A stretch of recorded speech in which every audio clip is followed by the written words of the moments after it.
We live in a time where we value productivity over being present. Statistics show that Americans work longer hours than the majority of other countries, but we don't take the time to slow down and eat with our families. We're so on the go that 1 out of every 5 meals we eat is in our cars. The lack of presence neglects one of our most basic human desires to be in a space where we're fully seeing all our flaws and all of our mess, and yet we still belong. But because of the stress from everything on our plate, from a worldwide pandemic, to our police systems, to even our political climate, we are more divided, disconnected, and lonely than we've ever been before. This means that we are in more need of connection, safe relationships, and spaces of belonging than ever.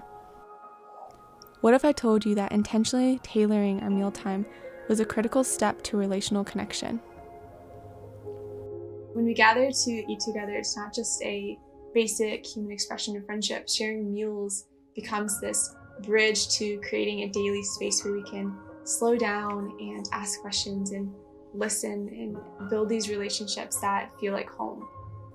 Even though eating is a time that's already carved out into our days, only 40% of American families eat together a couple times a week, and 10% never eat dinner together at all. And when they do come to the table, it's often the TV that's doing most of the talking. There's a big gap here. As a designer, I'm supposed to look at these problems and understand them and come up with these intentionally crafted, tested solutions that help solve them. But as a person who's been living the human experience for 22 years, I know it's not that easy. It doesn't really matter what kind of systems we design because the people within those systems are still broken. While we can't correct these broken systems in full, we can attempt to make progress by diving into the heart of many of these issues.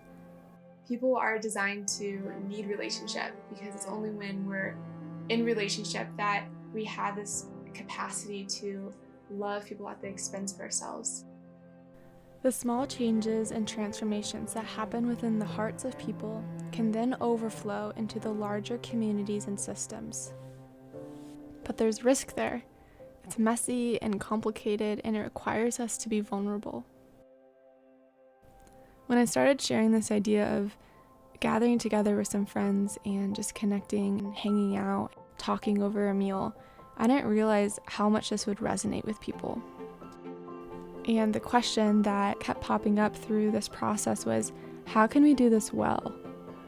With the guidance of so many helpful people in my life, they've partnered with me and helped co-designing this project, and it's called Homemade. And Homemade is this online platform with the purpose of equipping people with practical resources to help cultivate meaningful, lasting connection through the experience of eating together.